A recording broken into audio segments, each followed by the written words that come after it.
Hello दोस्तों, कैसे हो सभी। मैं आपका अपने यूट्यूब चैनल वर्ड्स क्रांति डीआर में स्वागत करता हूं। तो आप हमारे चैनल पर नए हो तो प्लीज़ चैनल को सब्सक्राइब कर देना। आज हम पढ़ेंगे क्लास 12 का जो चैप्टर है फिजिक्स का, प्रकाश की प्रकृति, उसके बारे में पढ़ेंगे मित्रों।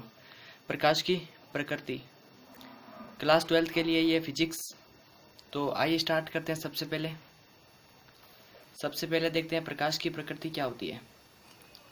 प्रकाश की प्रकृति क्या होती है।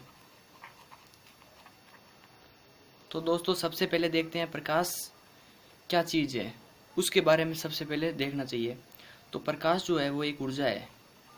प्रकाश एक ऊर्जा है जो क्या करती है, जो हमारे आँख की रेटिना पर प्रतिबिंब बनाकर हमें वस्तुओं का आभास करवाती है। तो मैं ये बात लिख देता हूँ, जो हमारे आँख की रेटिना पर प्रतिबिंब बनाकर हमें वस्तुओं का आभास कराती है। प्रकाश के बारे में देखा, ये एक प्रकार की ऊर्जा है जो हमारे आँख की रेटिना पर प्रतिबिंब बनाकर हमें वस्तुओं को दिखाने का प्रयास करती है या वस्तु को दिखाती है। अब हम देखते हैं, जब कोई प्रकाश में, या मान लेते हैं सूर्य के प्रकाश में अगर कोई वस्तु को रखते हैं तो वो वस्तु जो है वो ऊष्मा उत्पन्न करती है। इसका मतलब प्रकाश में ऊर्जा है। तो सूर्य के प्रकाश में वस्तु को रखा जाए तो उसमें ऊष्मा उत्पन्न होती है। उसमें ऊष्मा उत्पन्न होती है। इतना क्लियर हो गया दोस्तों। प्रकाश की प्रकृति आपको समझ आ गई। अब हम इसमें एक दो फैक्ट और देख लेते हैं प्रकाश के। प्रकाश जो होता है, हमेशा प्रकाश सरल रेखा में गमन करता है। सरल रेखा में गमन करता है।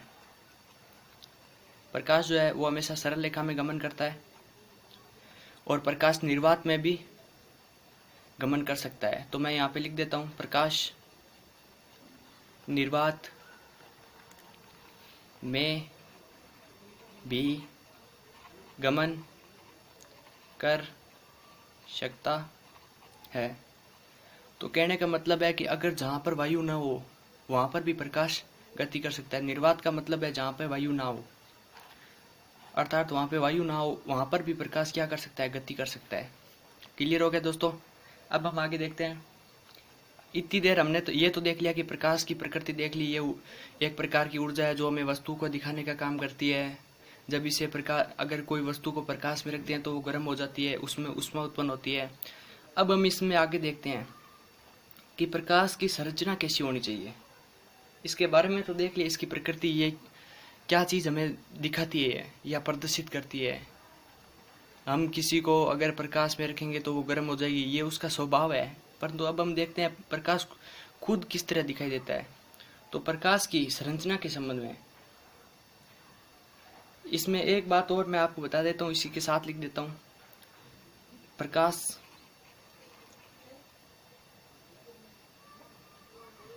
तो आपको याद रखना है, जब प्रकाश होता है, जब किसी, ये धातु मान ली मैंने, कोई लोहे की छड़ मान ली या कोई धातु की छड़ है, जब इस पर प्रकाश गुजरता है तो इसमें से इलेक्ट्रॉन उत्सर्जित होते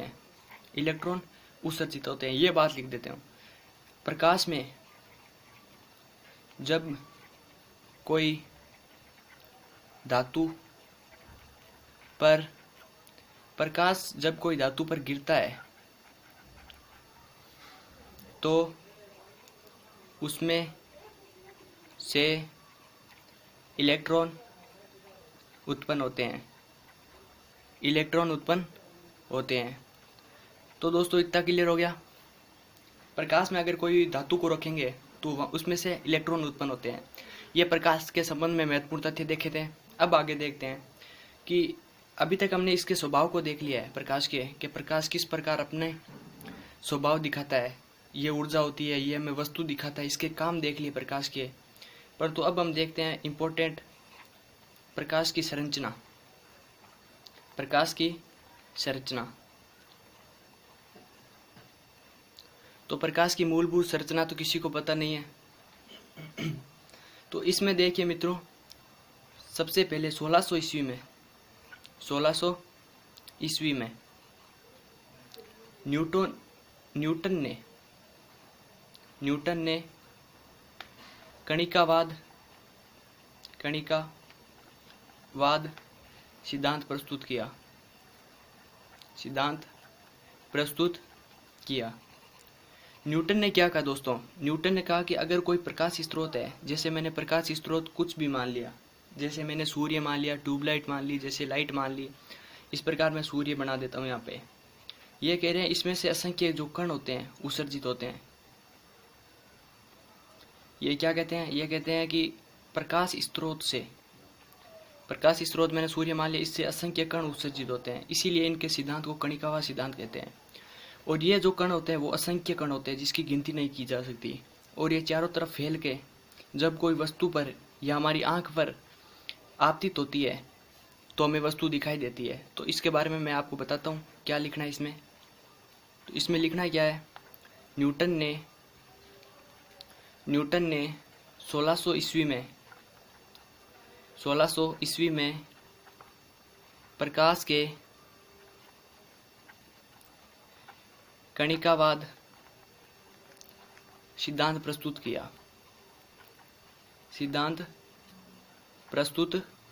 किया। इन्होंने कहा कि यहाँ से स्टार्ट कर रहा हूँ। इन्होंने क्या कहा?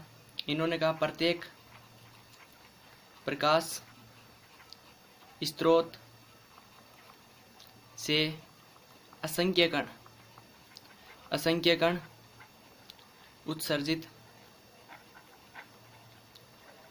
उत्सर्जित होते हैं, जो इन्होंने क्या कहा? प्रत्येक प्रकाश स्रोत से असंख्य कण उत्सर्जित होते हैं जो चारों दिशाओं में फैल जाते हैं।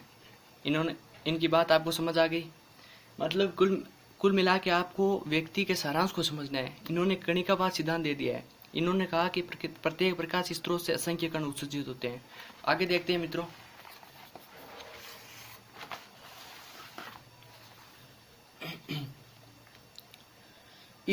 इन्होंने कहा कि प्रत्येक प्रकाश स्रोत से असंख्य व सूक्ष्म कण निकलते हैं।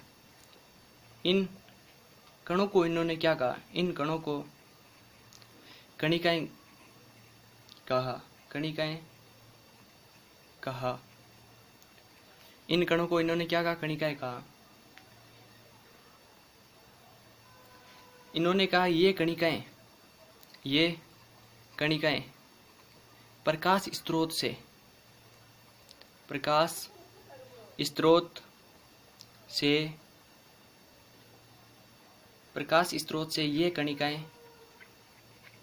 ये कणिकाएं नोट्स बना लेना आपको साथ साथ में, ताकि आपको याद हो जाए। ये कणिकाएं प्रकाश के वेग से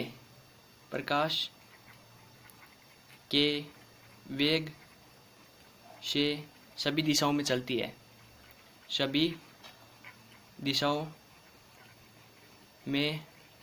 है। इनकी बात आपको समझ आ गई? इन्होंने क्या कहा? इन्होंने कहा कि ये जो कण होते हैं इन्हें कणिकाएं कहा, और दूसरी ये कणिकाएं प्रकाश के वेग से सभी दिशाओं में चली जाती है।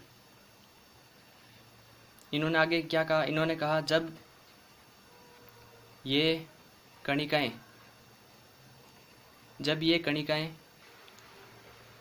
आँख की रेटिना पर आपतित होती है, जो हमारी आँख की रेटिना है, तो मैं यहाँ पे लिख देता हूँ, आँख की रेटिना पर आपतित होती है तो हमें वस्तुएं दिखाई देती है।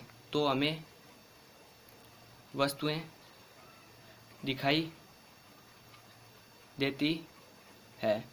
इन्होंने अपना जो कणिकावाद सिद्धांत प्रस्तुत किया, प्रकाश के संबंध में सभी ने अलग अलग मत प्रस्तुत किए। उसी के मध्य हाइजेंस ने 1673 ईस्वी में प्रकाश के तरंग सिद्धांत की व्याख्या की। इसे हम आगे देखेंगे दोस्तों। ये प्रकाश का तरंग सिद्धांत क्या है, अभी आप यहाँ पे इतना लिख लो। हाइजेंस ने 1673 ईस्वी में प्रकाश के तरंग सिद्धांत की व्याख्या की। आगे देखते हैं दोस्तों, इन्होंने आगे क्या कहा। इन्होंने प्रकाश के कणों को कणिकाएं कहा, और ये कणिकाएं प्रकाश स्रोत से ये कणिकाएं सभी दिशाओं में फैल जाती है प्रकाश के वेग से। आगे देखते हैं प्रकाश का 3 नंबर, आप लिख लीजिए, ये 2 नंबर हो गए, 3 नंबर, ये 2 नंबर लिख लेना। प्रकाश का विद्युत चुंबकीय सिद्धांत, प्रकाश का विद्युत चुंबकीय सिद्धांत। प्रकाश का विद्युत चुंबकीय सिद्धांत क्या कहता है।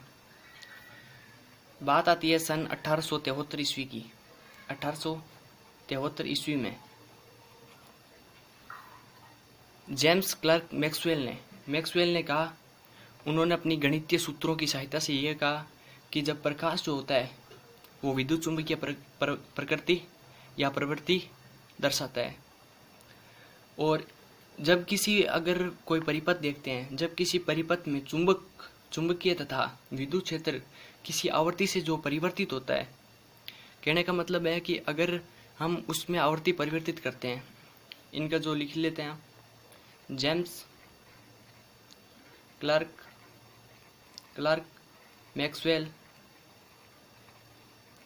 मैक्सवेल ने गणितीय सूत्रों की सहायता से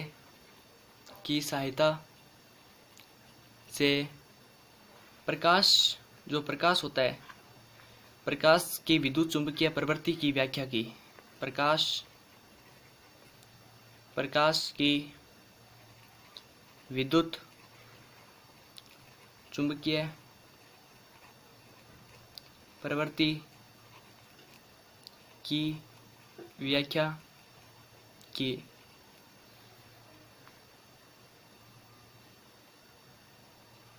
इन्होंने क्या कहा, अगर कोई परिपथ है, मैं आपको इसको समझा देता हूँ। इन्होंने क्या कहा, अगर इसमें हम विद्युत क्षेत्र के मान में परिवर्तित करते हैं तो ये विद्युत क्षेत्र तो इसमें प्रभावित होगा ही, विद्युत क्षेत्र इस प्रकार निर्माण होगा, साथ में एक चुंबकीय क्षेत्र का भी निर्माण होता है।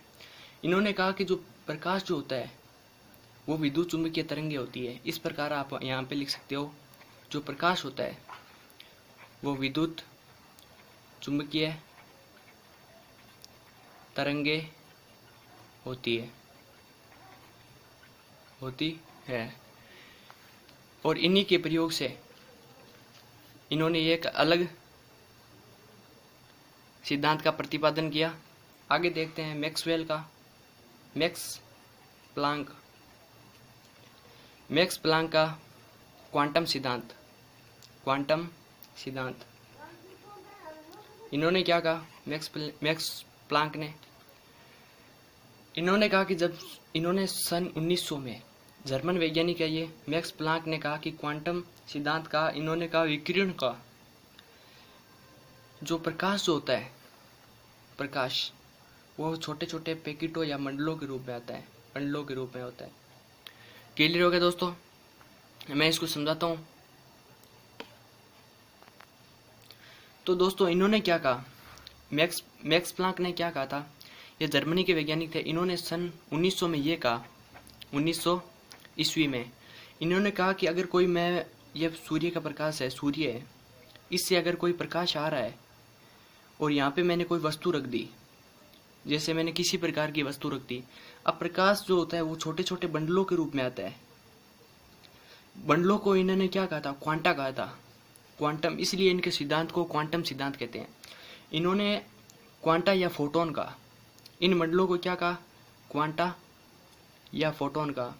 अब ये अवशोषण होगा, कहने का मतलब है अब ये वस्तु क्या करेगी, अवशोषित करेगी। जैसे कपड़े सूखते हैं तो वो उष्मा का वो जो अवशोषण करते हैं तभी कपड़े सूखते हैं।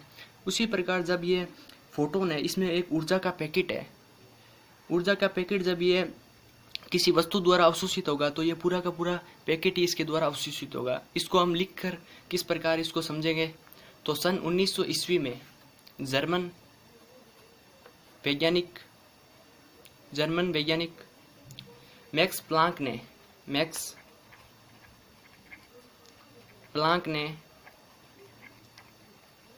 क्वांटम सिद्धांत का प्रतिपादन किया। क्वांटम सिद्धांत का प्रतिपादन किया।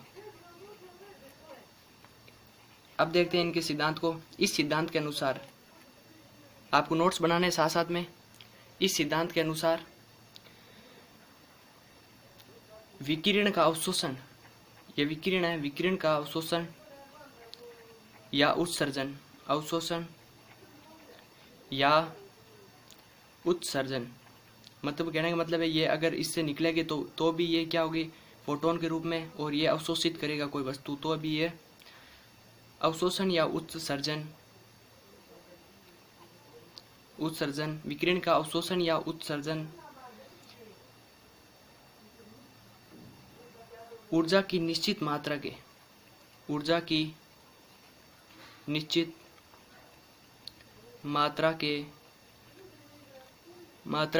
ऊर्जा के निश्चित मात्रा के छोटे छोटे पैकेट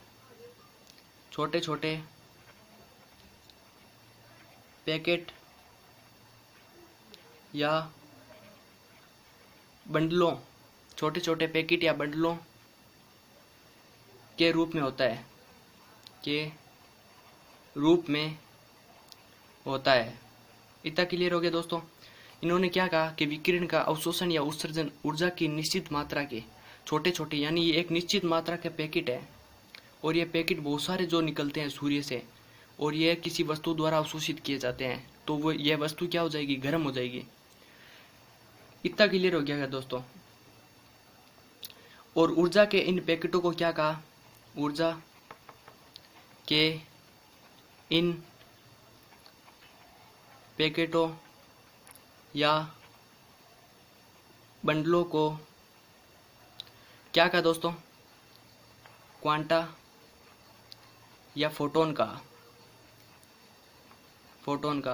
तो फोटोन जो है वो किसके सिद्धांत की देन है, तो मैक्स प्लांक के सिद्धांत की ये फोटोन देन है, क्वांटा या फोटोन। अब आपको हमेशा याद रखना है, प्रकाश जो होता है वो कणों के रूप में भी प्रदर्शित होता है, उसे कण के रूप में भी मानते हैं, उसे फोटोन या बंडल के रूप में भी मानते हैं, और उसे तरंग के रूप में भी मानते हैं। आगे देखते हैं हम प्रकाश की द्वैत प्रकृति पढ़ेंगे, उसमें व्यक्तीकरण, विवर्तन, सभी टॉपिक हम आराम से क्लियर करेंगे। तो चैनल को सब्सक्राइब जरूर कर देना साथियों। फोटोन का, अब फोटोन की आवृत्ति जो होती है, फोटोन की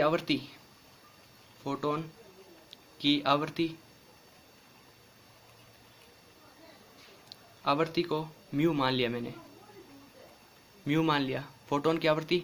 तो अब फोटोन में, एक फोटोन में ऊर्जा कितनी होगी, इस पैकेट में ऊर्जा कितनी होगी, तो आपको याद रखना है E बराबर h न्यू।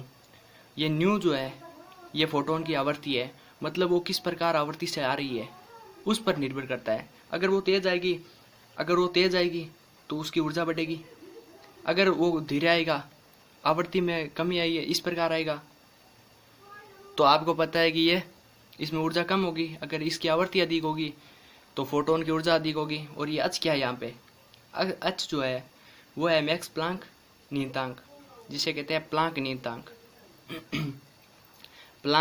नियतांक, और जिसका मान 6.62 इंटू 10 की पावर -34 जूल सेकंड होता है। जूल किसका मात्रक है दोस्तों, जूल जो होता है ऊर्जा का मात्रक है, और सेकंड टाइम का मात्रक है। तो आपको इतना क्लियर हो गया दोस्तों। तो मैं उम्मीद करूंगा आपको ये समझ आ रहा होगा। आगे देखते हैं हम। तो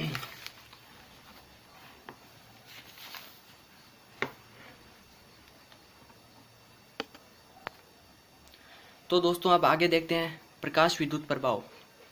प्रकाश विद्युत प्रभाव क्या है? तो 1905 में, सन 1905 ईस्वी में किसके द्वारा, जो हमारे एल्बर्ट आइंस्टीन है, उन्होंने प्लांक ने बताया था क्वांटम सिद्धांत, उसके आधार पर प्रकाश विद्युत प्रभाव की व्याख्या की। तो मैं यहाँ पे लिख देता हूँ, सन 1905 ईस्वी में एल्बर्ट आइंस्टीन ने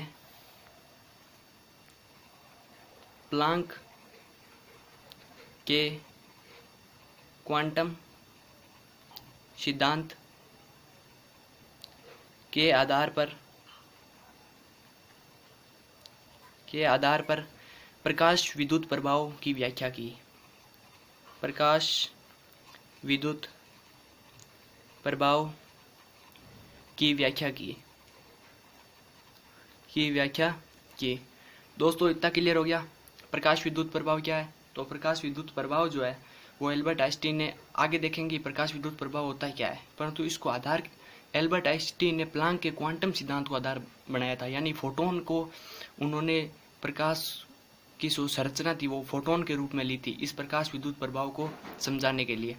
तो आगे देखते हैं, एक इम्पोर्टेंट क्वेश्चन आता है, ये आप नोट कर लेना दोस्तों, पेपर में बहुत बार पूछा जाता है। प्रकाश की प्रकृति द्वैत होती है।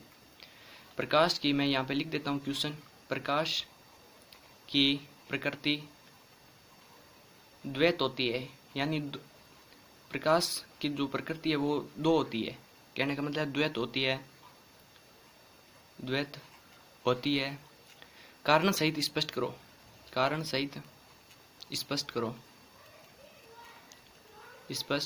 करो। तो दोस्तों मैं आपको एक बात बताना देना चाहता हूँ कि जो प्रकाश होता है वो दो आधार, प्रकाश की प्रकृति दो आधार देख सकते हैं हम। एक तो इसको तरंग प्रकृति देख सकते हैं इसकी, जिसकी व्याख्या जो किसने की थी, हाइजेंस ने की थी प्रकाश की तरंग प्रकृति की व्याख्या। और जो 1673 ईस्वी में, वहीं 1900 ईस्वी में फोटोन की परिभाषा दी थी प्रकाश की प्रकृति के रूप में। किसने दी थी? मैक्स प्लांक ने। कब दी थी? 1900 में। अब प्रकाश की दो प्रकृति है, कहने का मतलब है। अब इसको हम कारण सहित स्पष्ट कैसे कर सकते हैं? तो मैं कहता हूं कि तरंग प्रकृति के आधार पर तो आपको तरंग प्रकृति के आधार पर कुछ घटनाओं की हम व्याख्या कर सकते हैं। कुछ घटनाएं हम इस तरंग प्रकृति के आधार पर सही साबित होती है और कुछ घटनाएं इस फोटोन प्रकृति के आधार पर। तो मैं यहाँ पे लिख देता हूँ, आपको यहाँ पे लिखना है, प्रकाश की विद्युत समस्त घटनाओं को समझने के लिए प्रकाश की समस्त घटनाओं को समझने के लिए विद्युत तरंग सिद्धांत